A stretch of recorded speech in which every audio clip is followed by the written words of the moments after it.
When professional athletes leave the sports they love, they often find themselves in a dilemma. What to do with their time and where to put the passion that took them to the top of the sport. Former flyer Riley Cote usually got his message across with aggression when he was on the ice. But now he's pushing a different message, trying to change a perception to help someone close to home. John Borak has a story. Riley Cote has never had a problem standing up for what he believes and what he feels is right. Only now, Cote can push his message across without punishing an opponent's face. It's not to say his message isn't in your face. I think it's one of those things, and I expected it. It's semi-controversial, and I expected that, but it's all for the right reasons. I mean, I really believe that this could help heal bodies, the environment, and the economy. Cote is stressing the importance of a healthy diet along with disease prevention. Sounds great, but with the help of hemp, the same plant associated with marijuana, hippies, and a 1970s rock culture. I expected roadblocks going into this. I mean, it's not an easy thing to sell. You can't grow it, and it's connected to marijuana. So, I mean, I understand that, but I was going forward no matter what. Just to preach the health and nutrition, the holistic healing, and to promote a plant that has endless uses. Hemp from its seed supplies the essential omega and amino acids recommended for a healthy diet. Of course, here in the U.S., it's illegal to cultivate the plant, so it's hard to ensure its quality. This bag was produced in Canada. So if Riley Cote is pushing for the legalization of hemp and marijuana, you can understand why. It makes no sense to outlaw nature. I mean, especially when this resource has been around since the start of time. You know, I got into hemp because of the hemp protein, the hemp seeds, and the hemp foods because, you know, they're nutritious, they're healthy, and they help people heal. If anybody wants to hear my story, I'm like, it's living proof. Riley's sister Jamie was diagnosed with multiple sclerosis 12 years ago. Since then, she has battled asthma, vertigo, and at times muscle failure. And when modern medicine failed to work, Jamie looked for an alternative. I had a relapse in between medicines, so I knew I needed something. But I was getting sick from these things. I was flu-like symptoms all the time from these meds, and I was still getting symptoms. So clearly it wasn't working out. So I stopped completely, started homeopathy, started a vegan diet, and went to hemp seeds.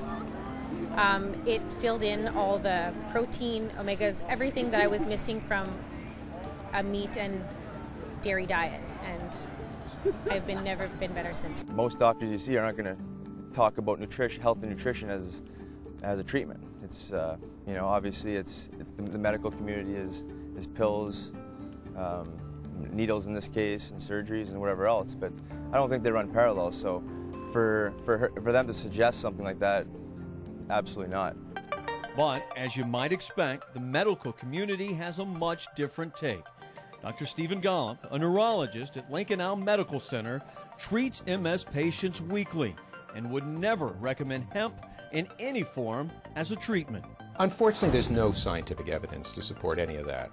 And of course, this has been a tremendous interest to MS patients, and the MS Society has paid a lot of attention to this stuff for a long period of time in reality, for several decades. They may actually be in a quiet phase of the disease, and they are attributing it to something that they've done, and maybe it's just their good fortune that they're in a quiet phase of the disease. And that's wonderful, but very, very hard to make a lot of scientifically. One case is very tough. Anecdotes are very tough in a disease that's so variable. The Multiple Sclerosis Association of America would agree.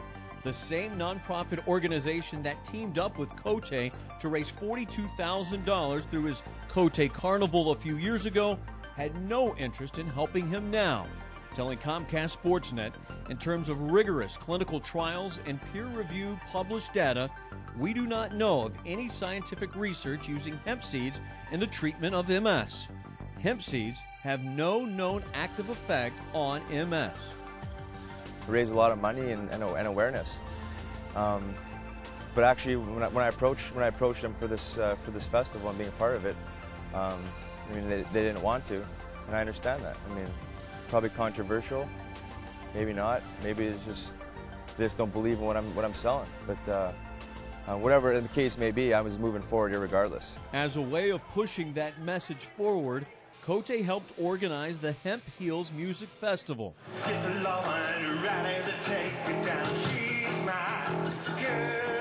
A one-day concert where the hemp plant could be seen or tasted on just about anything. And a reminder that hemp-based products can be purchased right here in the U.S. as long as it's imported from another country. It's a health food, a very healthy food, and you're paying top dollar for it, and people really can't afford to eat that.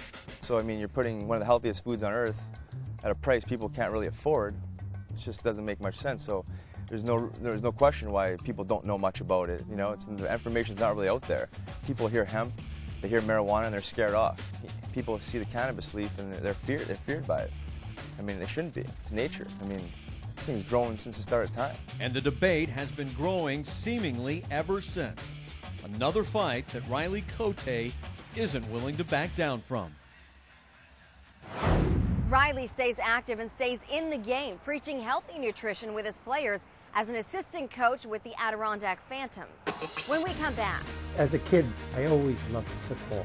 Off the bench, keeping his head in the game. No, let it out. And later, a rodeo roundup you gotta see to believe.